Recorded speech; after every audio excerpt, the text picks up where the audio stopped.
And the sign is gonna look, much like the one we showed, where it's gonna actually have a map of it on there, so they can, you know, kind of figure out where they're at. On there. If we use the standards on page 2,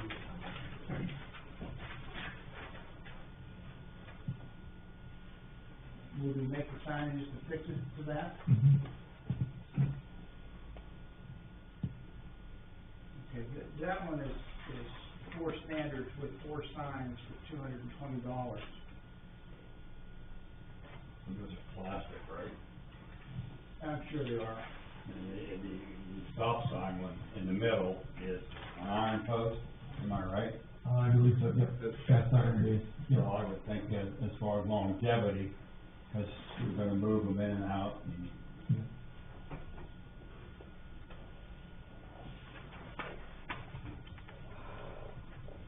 They're about 40 pounds, is that what that notation means? Yeah. These are 67 for the cast iron, plastic is 35. Yeah, probably worth out of the cast iron.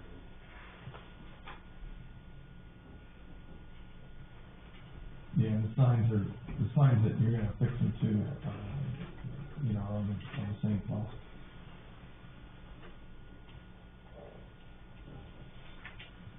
This is 4 posts. Yeah, these are 25 bucks a piece.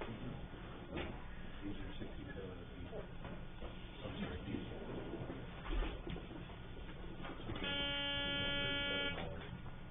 $32.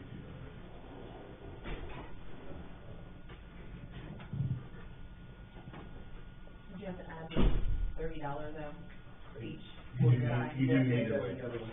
The Oh, 30, okay. the 30 is Okay. on either one. Okay. I think that middle option's right. that's my opinion. It's an iron-based one. Have you seen that one at all? No, Does it come apart? You know? I would imagine it would have some threads on it. Yeah. Looks like a sign. Mm-hmm. But I don't think we would be disassembling them. You know, so, you know, the first one up here, very easy, you know, easy storage, you know, the rest are, probably about the same.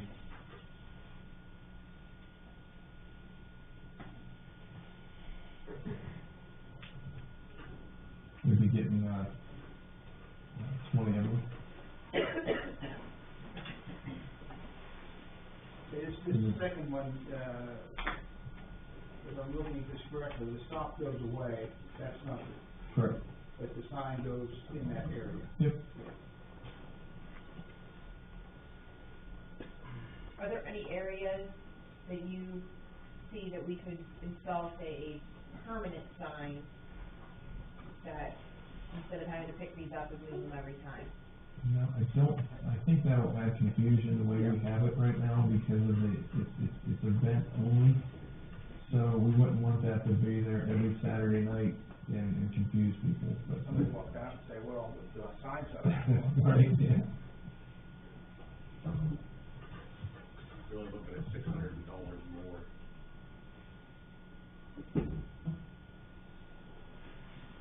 I'll make a motion to go with that, the second unit, $67 each.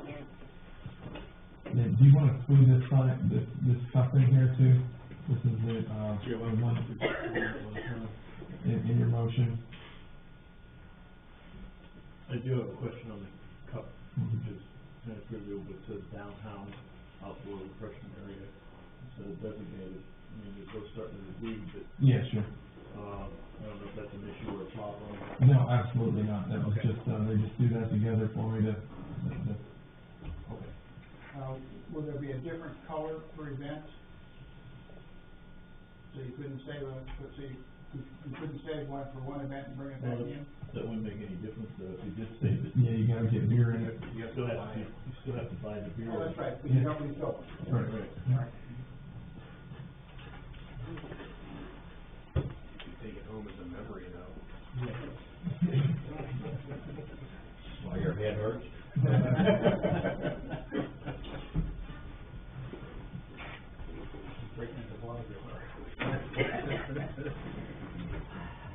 motion includes both of them? Yeah.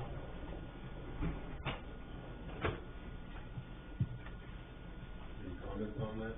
I'll second the motion. Just a note that the ordinance has, the wristbands noted in there too, that you asked for. So we have a motion on the floor for the ordinance, so is that motion and second to amend the ordinance specify those Yes. items? So we have to specify which of these we wanted. So the specific is gonna be the cast iron sign base.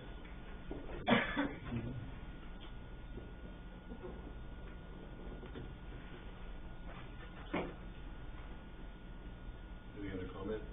This doesn't have to be a solo cup, does it? No. Little sign that goes, a song that goes with that. Have roll call? Becker? I still believe this is sending a wrong message. My vote is no. Souter? Yes. McBain? Yes. Woodson? Yes. Bug? No. 3-2. And that would vote on the motion for the sign and cup. 3-2 is not a passing vote.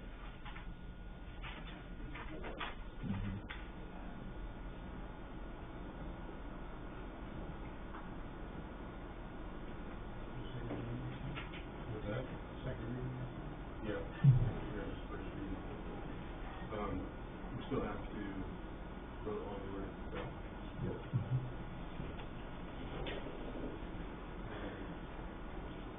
Any other comments on it? Can we read the ordinance as read?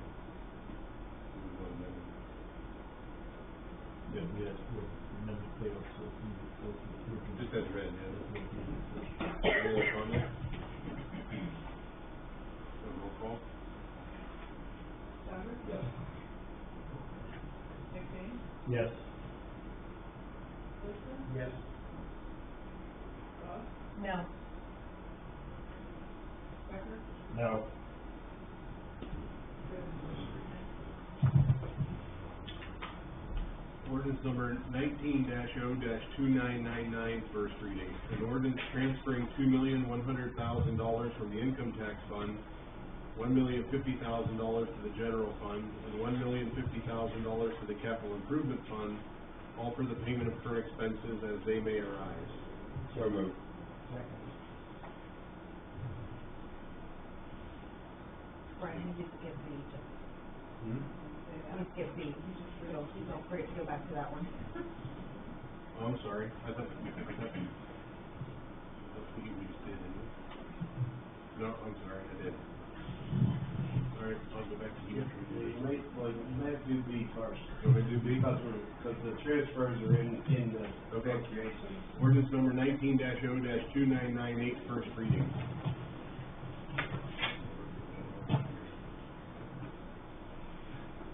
An ordinance to make appropriations for current expenses and other expenditures of the city of Columbiana, state of Ohio for the year 2019 and ending December 31st, 2019. So moved. Second. Any comment? Roll call? McBain? Yes. Woodson? Yes. Bug? Yes. Becker? Yes. Souter? Yes. Okay, now we'll try again. Ordinance number 19-0-2999, first reading. An ordinance transferring $2,100,000 from the income tax fund, $1,050,000 to the general fund, and $1,050,000 to the capital improvement fund, all for the payment of current expenses as they may arise. So moved. Second. Any comments? Roll call? Woodson? Yes. Bug? Yes. Becker? Yes. Souter? Yes. McBain? Yes. Ordinance number 19-0-3000, first reading. An ordinance transferring $450,000 from the general fund, $170,000 to the cemetery fund, and $185,000 to the park fund, and $95,000 to the police pension fund, all for the payment of current expenses as they may arise. Second. Any comments? Have roll call? Clark, Yes. Becker, Yes. Stover, Yes. McKinney, Yes. Clifford, Yes. Anyone this evening wishing to address council? Come on up.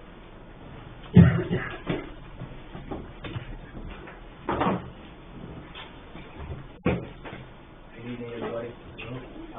You did a great job. I was in the spot. Sorry, yeah. Sorry, yeah, wait so long. Yeah. I'm just glad you prepared that night, I didn't have to, so that's a lot of preparation there. Anybody appreciates how much time and energy goes into that, it's a lot of work. So, just real quick, I have two quick things, I know everybody had a late night. Mr. City Manager, thank you for, talking about the CRA. What's the next step? Do I wait for the negotiating committee to come back? Yep, Okay, and then does that go back in front of council again? it is going to, Or do I just have to talk with the negotiating committee? they're gonna give the final approval on it. Okay, and then council doesn't have to bless it then? We have to also notify the, school. Okay, all right, thank you for clarifying. Then I have one other quick thing on the agenda, and this is just kind of like food for thought. I'm not expecting anything. I just want to pass this out real quick. You know what's that on? I better make some panic. It'll be still broke. All right, just real quick. Been in Columbiana a while. The development of Old Saybrook and Back Bay, along with Jamestown Trade and Arrowhead Bay and all the other bay associations have been separated for some time regarding actually getting into the city through sidewalks. So I just was stumbling over something else I was trying to do in town along 14 and realized that there's an easement there. The old county line road crosses the railroad tracks there. And I'd like to explore the possibility of creating some type of, crossing. Dozens of people cross it every day. My kids actually lived in Old Saybrook at the time, wouldn't have time with me, and on my property behind Arrowhead Lake. And, as they're riding bikes or whatever, a lot of the kids do the same thing. And a lot of adults have walking routes. So, just in an effort to kind of bring the town together, I think expansion's heading down 14. The town's kind of a triangular town, and 14, run 45 degrees through it. And as we expand 14, I think we need to encompass the social aspect of all the neighborhoods and bring them together. Just 10 years from now, I believe that 14 is going to continue to expand, and I hope that in our city planning, we're planning on sidewalks and, trails to get from, the north side of town to the south side of town. Right now, it's very difficult to get to the park from where I live. We have to cross 14, etc. So there's an easement there. I don't know whether to approach Mahoney County, Columbiana County, because County Line Road splits right down the center, or come to the city. And I'd like to your blessing, I guess, to sit with Lance or discuss. I don't want to cross in there that the train has to blow the whistle, but I do want to explore how can we possibly use that easement. And I, show it cutting up through Back Bay. We'd have to get an easement from the board, from the condo board, or we could continue down County Line Road and head behind the Dollar General and out to 14. But just my thoughts, I think that we need to start looking at, after the door passes and somebody needs to walk home, they can walk all the way home, just to kind of connect town.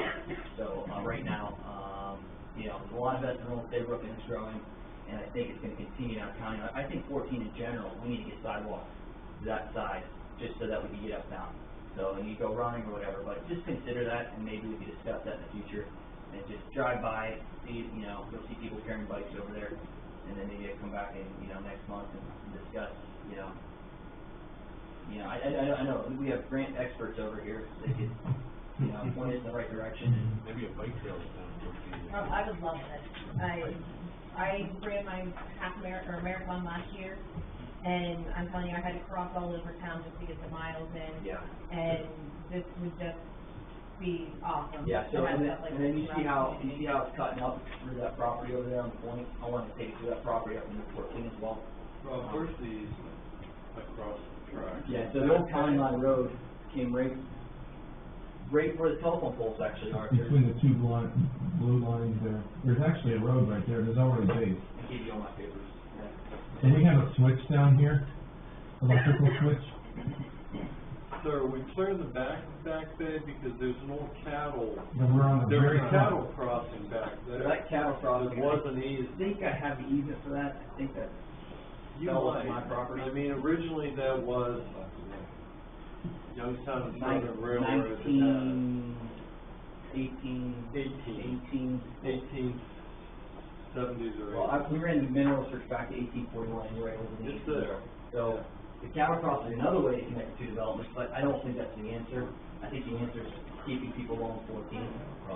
Yeah. Still there for long enough to. Well, it was improved about 20 years ago, and now they filled it back in with gravel when they ran a force main from the old Emmer Center. So, but I think the answer though is up on 14, and I think we need to encourage commerce, and we need to encourage, in Old Saybrook, we have ladies that walk from Jamestown Trace through Old Saybrook, and they walk along that gravel road, and anyways, I think this is an opportunity to, there's some people that I've been talking to about grants, and I know that Lance is a genius when it comes to accessing what's available. And we have, Scott here as well, he's on the board of the Back Bay. I think, he could vouch for that, the Back Bay would be, interested in this, and utilizing, dumping right out there on the Back Bay Drive. So, I think it's a good idea. My biggest concern is, I think you're gonna have to deal with the railroad, and there are probably federal regulations that have to be followed on crossing and all that sort of stuff. So, we ought to be looking that direction very quickly if we want to pursue this. And I happen to like it because I know someone who walks dogs along that path regularly. yeah, I just wanted to drop that here, and I don't expect a motion or anything, but I think that, that this is, a small, the crossing there, we can't get across the bridge, we can't do it. Just try to walk along that bridge is impossible, it's scary. So, maybe, Mark can, he could, that easement. So the easement, the old County Line Road ran through there, and I don't know whether to stay on the Columbiana side, Mahoney side, or if it even matters. It Doesn't matter. Yeah. So it belongs to both counties. During the city of Columbiana, we just ran a water line through there, so we're good. Okay, so, Yeah, and as far as the railroad, we can contact them, they've been very good to work with, especially like, Duquesne grant. Very responsive, we got a letter from them, handwritten support of that project in 2 weeks, and, that's a blessing at, Duquesne. okay, so we can maybe discuss that. I just wanted to let you know that, I think it's important, and I think anything we do on 14 is important to try to continue. Like, there's no walks in front of the Dutch house, we're cutting through parking lots to get to Rite Aid, which has walks, and then, you're back to no walks again. And so I think it's important just to plan it properly and, make it 6 feet wide or whatever needs to be paved for that matter, but just to, go get ice in front of handles, so you're able to walk home. So there's all that disposable income in that area gets in their car and drives home. So the more we can, entertain, commerce and community, the social aspect, and people are living, staying, and growing up, and deciding as a young, when they're graduating college, they're moving to social environments, whether it be a door, whether it be, a place to go out and bird fish. It's important to have, a social gathering place and walks and stuff, bike trails are are a key factor in thriving community. So, thanks for your time. Thank you. Appreciate it. Sidewalk back, Saybrook, is there a sidewalk or that would connect? There is, and yeah, I'll make, there is, And and, you couldn't see it here for the shadows and stuff. yeah, there's a sidewalk on the east side. On the right side of the double road, like, you'll see. I could see it back here, I just couldn't see it.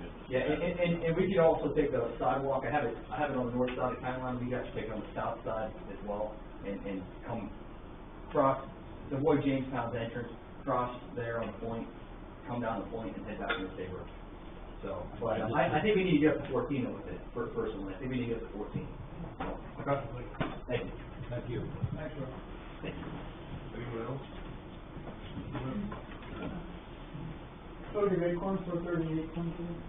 I may have missed it or something made, but I was wondering how much was the cost of setting up the door would be passed on to the city? Like for the signs and for maybe extra overtime for the police and. All of the costs, I'm setting up signs. So, we talked about, the storefront, providing at least one sign, so that would be like, that would be 5 of them, but we would still be responsible for 15. In the code, or in the ordinance that we wrote, it's gonna be an event, special event, and if we need extra police or sanitation or anything, it'll be case by case basis. But if it got out of hand that we had, the chief said, hey, we can't handle this, we're gonna need some staffing up there, then the permit holders would be paying, potentially down the road for those hours. I didn't know if the people that are participating in the door would have to, furnish some of the costs, since they're participating in it. So, we're gonna play by ear? Okay. Yep. Yeah, Pretty much that. one of the choices we have is to charge for the cut, which offsets costs, but we don't know what costs we're really looking at yet. Right. So, And I would think besides the alcohol vendors, an event were being staged, which was like, like the first Friday kind of thing, where you've got the booths and everything like that, there could be charges for that as well, I would think. But it's a work in progress, we're figuring it out. Okey dokey. So it's a great question. All right, thank you.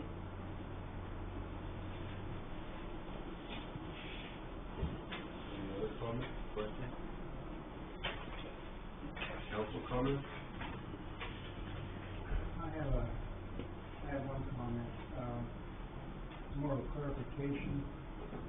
I think I realized part of this, but I didn't realize the whole of it. On the gray, you will be taxed for the property, and it will be on improved property. So there will be some tax assessment being paid, although the homeowner is gonna, the home tax itself is gonna be exempt for a while. The improved property tax will be paid every year. Yeah. One of the questions I had along those same lines were, if someone has a property and has a structure already on it, where they're paying, $1,000 a year in taxes, and they decide to tear that structure down and build a new house, would they still be taxed on the original taxation for the new construction, or would they be exempt from all the new construction? That's something to me, which doesn't seem clear, but I would think that if the taxes are already 1,000 and they improve it so that they would be, 2,000, you wouldn't want to eliminate all of that first 1,000 because that's there anyway. Well, I can tell you, it will not be up to us, it will be the county auditor. Okay. And they're sitting at the table, at the negotiating committee, we could definitely ask I'm them. thinking more of like the homeowner type of thing. Sure, yeah. No, I'm saying that we have access to Okay. speaking to the county auditor, I mean, Yeah, we're not in an area where people are buying houses, tearing them down, and then building new houses. I live in a community where that happens frequently.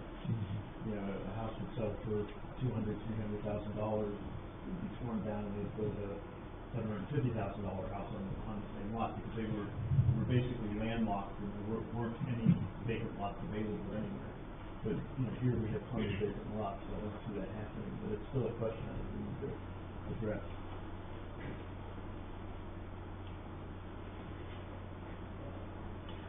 Scott Jones, to that point, Mr. McBain, it'd be a nice problem to have, wouldn't it? Oh, absolutely, yeah. I mean, I'd like With to that make said, sure I think that'd be a rarity, but wouldn't that also be a position for the review committee to make a decision and present it accordingly? yes, I think it would be all totally up to the auditor when they do the But to evaluation. present it as a potential homeowner would, Sure. if they wanted to pursue that, they'd come in and Yeah. you'd handle that as a case-by-case basis Right. anyways, right? Yep. So, but I think it'd be a good problem to have as well. Yeah, the same thing could happen, well, I mean, it did happen when, the auto folks, they were tore down the old bank building and put a new building up, and then that would be a case where I think you're gonna have the original property value be part of the, negotiating on it, because, you know, to get full value for everything that they built compared to what was all the taxes that we were already getting, you know, that doesn't seem fair to me. But that's a commercial property, something to negotiate on. Mhm. Yeah, and I'd like to take a second to plant a seed, so to speak. I have the extreme privilege of serving on the American Legion Honor Guard. And we visit many, many, many cemeteries. And I noticed that as people are getting older, oftentimes they need a place to refresh themselves, so to speak. And I'd like to see us pursue the idea of putting a restroom, multi-handicapped, at our chapel here in town. I like that idea too. Then we discussed that in our meetings with Lance and I and Terry Schaefer and Frank Knoll. We did discuss that and talked about it for a couple of years now. One of the problems, they can't get anybody to give them a definite quote on what it would cost. So at this point, we don't want to jump into something that we don't have no idea what it's going to cost. If we put a letter out, I'm sure that Katie would be willing to put that in some form in paper. For proposals or something? Absolutely. Invitation to bid. Yes. Of course, you have to have a plan to bid to, Mhm. so we can't really put out an invitation to bid without a plan. Yeah. As I say, I'm planting a seed. Okay? I had one thing that, I should have covered in my manager report, but I did not, but, the visit by Jed Brown, what a wonderful opportunity to showcase the city. It's really neat. We, worked there hard from Friday night to Tuesday morning. She was on the go. And, she told me that on Saturday, after we went through, so we rented the, Clipper Day Clipper and toured the town. And we asked her what her favorite place and most potential was, and she thought it was the, Rankin's Meat Market. So she was really, really happy about that. We could barely get her out of there. She wanted it.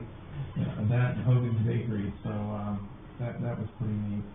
And then, she did say that it was gonna be one of her, part of the presentations to do on Monday, because, we, did a lot of things right. So, for those of you that were there, I thought it was great, that she got to see the tourism video, which is amazing, and, we gotta get that out there more often. Of course, they just released it to the public, but, she's gonna give us a long-term report in 4 to 6 weeks, but, she emailed me every day last week,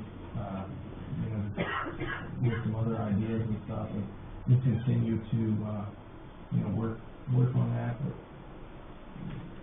Dan mentioned it at the Saturday event, but we met with some manufacturers that have some fantastic ideas for this community.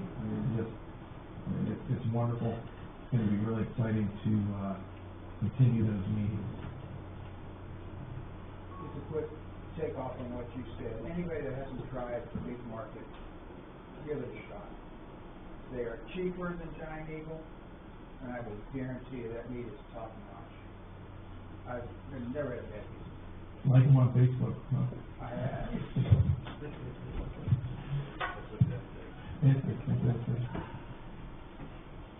Any other comments? A motion to